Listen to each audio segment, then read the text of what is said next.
Sales performance पर। देखें, अब हर प्रोडक्ट की सेल परफॉर्मेंस आपको अली एक्सप्रेस खुद ही बता रहा है, तो आप उसकी माने।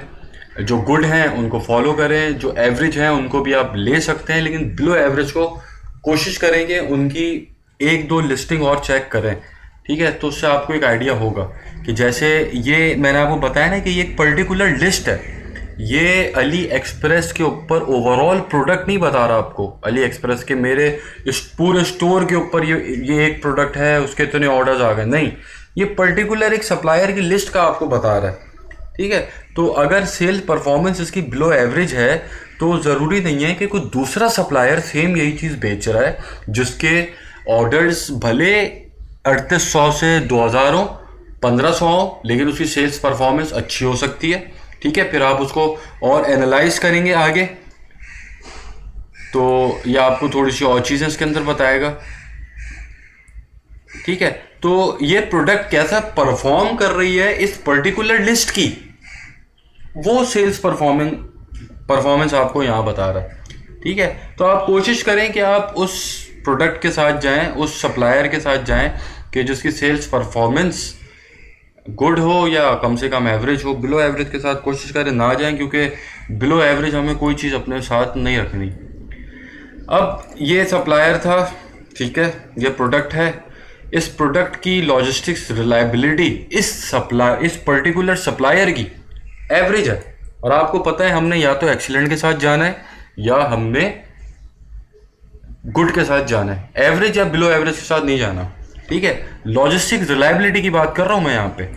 सेल्स परफॉर्मेंस अगर बिलो एवरेज भी हो और मजबूरी हो जाना तो आप जा सकते हैं, लेकिन लॉजिस्टिक रिलायबिलिटी के अंदर आपसे रिस्क नहीं लेना कभी भी।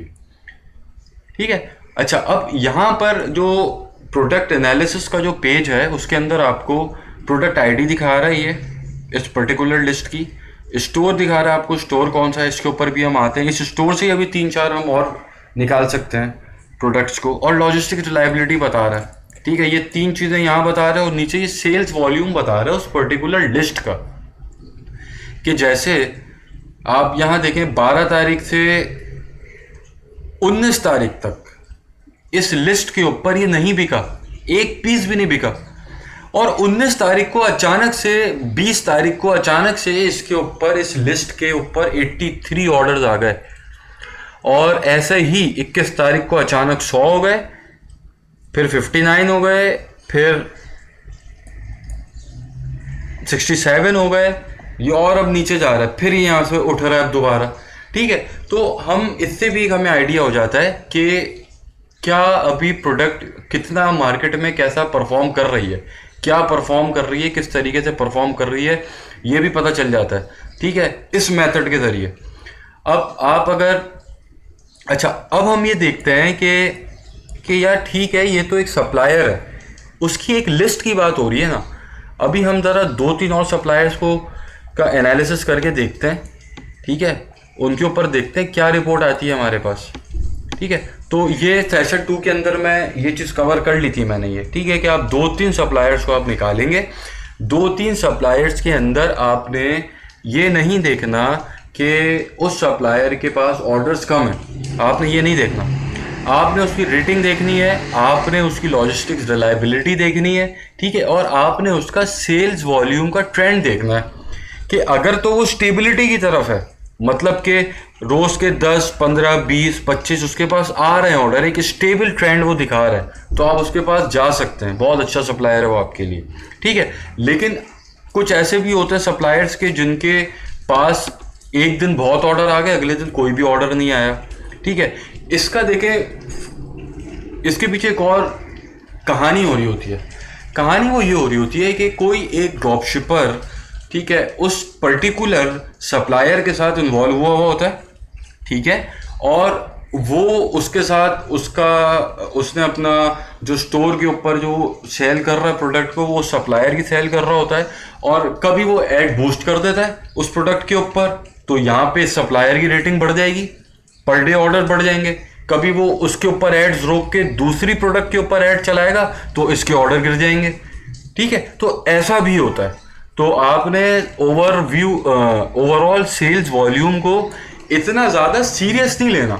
कि यार ये तो यहाँ पे इसके ऑर्डर्स ही नहीं है या अचानक ऑर्डर आ गए, नहीं, इसको आपने इतना सीरियस नहीं लेना। ठीक है, क्यों? क्योंकि ये जो लोग ड्रॉप शिपिंग कर रहे हैं उनकी वजह से चार्ट जनरेट हो रहा है। ठीक है, मैं अभी एक अपना स्टोर बना दूं और मैं अपने स्टोर के ऊपर इस प्रोडक्ट को लिस्ट कर दूं इस सप्लायर से। ठीक है, और अभी जैसे इसने आज ये 25 तक का डाटा बता रहा है, 25 को उसने 43 बेचे हैं, और मैं 26 तारीख को एक फेसबुक की एड कैंपेन चलाता हूँ, बहुत ही कोई हाई लेवल की कैंपेन, और उसके ऊपर मैं 200 ऑर्डर ले लेता हूँ। तो इसका ग्राफ ऊपर जाएगा कि नहीं जाएगा? तो इसका ग्राफ ऊपर नीचे जो हो रहा है वो क्या इसकी गलती की वजह से हो रहा है? हो सकती है इसकी गलती भी हो, मैं ये नहीं कह रहा कि इसकी गलती नहीं हो सकती कि ग्राफ ऊपर नीचे हो रहा है तो इसका उसमें हाथ नहीं हो सकता, हाथ हो सकता है, लेकिन 90% हाथ मेरा ही है भाई। मैं इसके ऊपर अभी मैंने एड्स चलाना शुरू किए और उसकी तो सेल्स इतनी बढ़ गई अचानक से। अच्छा, अब इसकी गलती कहाँ हो सकती है?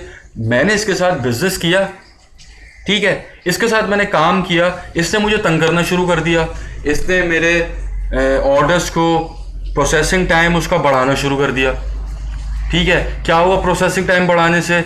मैंने कहा यार ये गलत कर रहे हो तुम, ठीक है, मैं सप्लायर बदल लूंगा, मैं तुम्हारे साथ काम नहीं करूंगा। मैंने सप्लायर बदल लिया, फिर क्या होगा? जो मैं इसको रोज के 80 ऑर्डर दे रहा था वो तो 0 पर आ गया। ठीक है, तो इसको आपने इतना सीरियस नहीं लेना, बस आपने ये देखना है कि ट्रेंड क्या चल रहा है, कितना पर डे बिक रही है। आपको लगा यार 100 बिक गया एक दिन में, ठीक है, अच्छा काम कर रही है, मतलब ये ड्रॉप शिपिंग के ऊपर बेहतरीन चल रहा है ये प्रोडक्ट। ठीक है, तो इस तरीके से आपने इसको लेके चलना है। अब मैं आपको एक और चीज़ बता देता हूँ कि इसके अंदर आप जैसे ये आपने यहाँ पे किया तो आपके पास ये प्रोडक्ट आ गई, इसके ऊपर आपने देखा कि इस स्टोर के ऊपर मैं और देख लेता हूँ कुछ प्रोडक्ट्स को।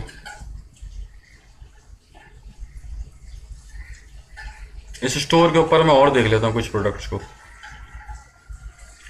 ठीक है, तो अब हम आ गए इस स्टोर के ऊपर।